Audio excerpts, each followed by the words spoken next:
नमस्कार दोस्तों, मेरे चैनल पर आपका दिल से स्वागत है। आपका यहाँ आना मेरे लिए बहुत मायने रखता है और मैं उम्मीद करता हूँ कि आज की कहानी आपको एक नया अनुभव देगी। मैं हूँ हॉरर यश और आप देख रहे हैं मेरा YouTube चैनल, जहाँ हर कहानी में रोमांच भी है और रहस्य भी। तो आइए दोस्तों, आराम से बैठ जाइए, क्योंकि अब मैं आपको लेकर चलने वाला हूँ एक ऐसी दुनिया में जहाँ हर परछाई एक राज छुपाए बैठे। हिमाचल की खाई में छिपा साया, चार दोस्तों की सच्ची लगने वाली कहानी। आज मैं आपको जो कहानी सुनाने जा रहा हूँ वो चार दोस्तों की है जिनका ये सफर उनकी जिंदगी का सबसे डरावना अनुभव बन गया। ये चार दोस्त थे, समीर, योगेश, लक्ष्य और विवेक। चारों कॉलेज के समय से साथ थे और हर सर्दियों में किसी पहाड़ी जगह पर घूमने जाया करते थे। इस बार सबने तय किया कि वे हिमाचल की बर्फीली पहाड़ियों में एक लंबी रोड ट्रिप करेंगे। जनवरी की जमा देने वाली रात थी। हवा में बर्फ के छोटे छोटे कण तैर रहे थे। सड़कें सफेद परत से ढकी थी और दूर दूर तक सिर्फ देवदार के पेड़ों की अंधेरी कतारें दिखाई दे रही थी। शाम के करीब 5 बजे चारों अपने घरों से निकले। गाड़ी में गाने चल रहे थे, हंसी मजाक हो रहा था और सबको लग रहा था कि ये ट्रिप पहले से भी ज्यादा मजेदार होगा। लेकिन उन्हें नहीं पता था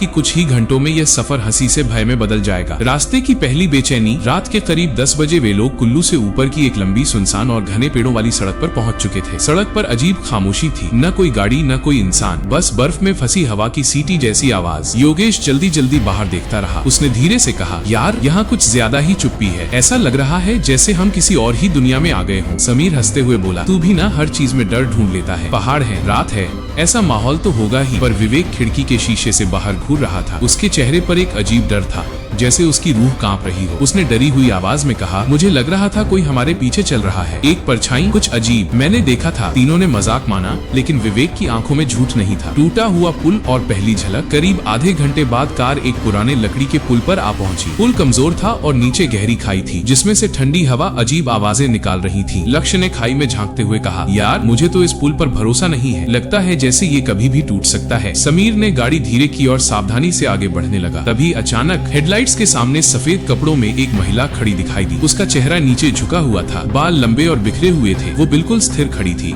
जैसे पत्थर की मूर्ति। विवेक चीखते हुए बोला, रुको, गाड़ी रोको, सामने कोई है। समीर ने तुरंत ब्रेक लगा दिए, पर जैसे ही गाड़ी रुकी, महिला अचानक गायब हो गई, एक पल में, जैसे कभी वहाँ थी ही नहीं। योगेश की सांस अटक गई। ये कैसे गायब हो सकती है? कोई जवाब नहीं था। भटकता हुआ रास्ता या किसी की चाह? अब चारों घबरा चुके थे। उन्होंने जीपीएस चालू किया ताकि जल्दी से होटल या कोई लोगों वाला क्षेत्र मिल जाए, लेकिन जीपीएस की दिशा हर बार बदल रही थी। कभी बाएं जाओ, कभी दाएं, कभी वापस मुड़ो। लक्ष्य चिढ़कर बोला, ये जीपीएस दिमाग खराब कर रहा है। पर विवेक धीरे से बोला, नहीं, ये कुछ और है। हम पहले भी यहाँ आए हैं। सामने वही पुल फिर दिख रहा है। और सच में सड़क के अंत में वो टूटता हुआ पुल दोबारा दिखाई दे रहा था। समीर की आवाज कांप गई, ये तो पक्का कुछ गलत हो रहा है। हम गोल गोल क्यों घूम रहे हैं? चारों की नब्ज तेज हो चुकी थी, सांसें भारी होने लगी। डर का एक घना बादल कार के अंदर भर गया। कार पर कदमों की आवाज और साया करीब आता हुआ। रात अब पूरी तरह काली हो चुकी थी। बर्फ तेजी से गिर रही थी और सड़क लगभग गायब हो चुकी थी। तभी टिक टिक टिक, जैसे किसी के हल्के हल्के कदम कार की छत पर पड़ रहे हों। विवेक ने डर से कहा,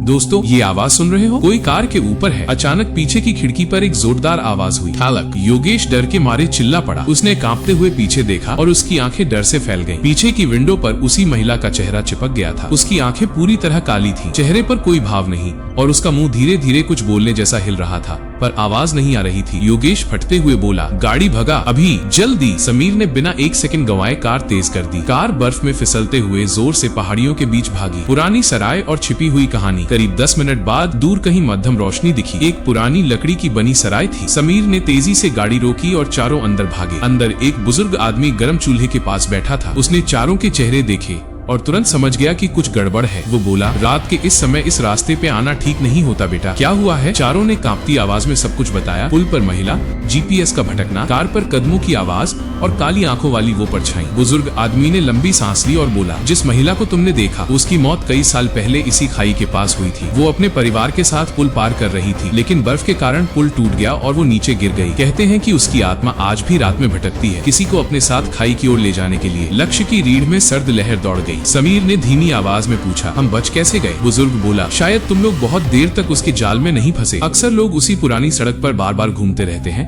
और फिर कभी वापस नहीं आते। चारों के रोंगटे खड़े हो गए। डर से भरी रात और पतली डोर जैसी नींद। सराय वाले ने उन्हें एक कमरा दिया और कहा कि वे सुबह उजाला होते ही निकल जाएं। रात भर वे नींद और डर के बीच झूलते रहे। कभी खिड़की पर हल्की परछाई दिखती, कभी किसी औरत के रोने जैसी आवाज, कभी जोर की हवा से दरवाजा कांप जाता। लक्ष्य ने धीरे से कहा, अगर रात थोड़ी लंबी होती हम बचे नहीं होते। सुबह की राहत राहत और डर की एक चुप परछाई। सुबह जब सूरज निकला, सारी बर्फ सुनहरी रोशनी में चमक रही थी। दूर पहाड़ बेहद शांत और खूबसूरत दिखाई दे रहे थे। चारों कार में बैठे जीपीएस चालू किया और राहत महसूस की। अब रास्ता सीधा दिख रहा था। काफी देर तक किसी ने कुछ नहीं कहा। अंत में योगेश ने हल्के से मुस्कुराते हुए कहा, दोस्तों अगली बार कहीं और चलेंगे, लेकिन पहाड़ों में रात को गाड़ी चलाना अब नहीं। तीनों हंस पड़े, पर उनकी ये हंसी ऊपर ऊपर थी, क्योंकि मन के अंदर एक बात साफ थी, जो उन्होंने देखा था वो सपना नहीं था, वो हकीकत थी। और वो साया आज भी उस खाई में घूम रहा है, किसी नए मुसाफिर की तलाश।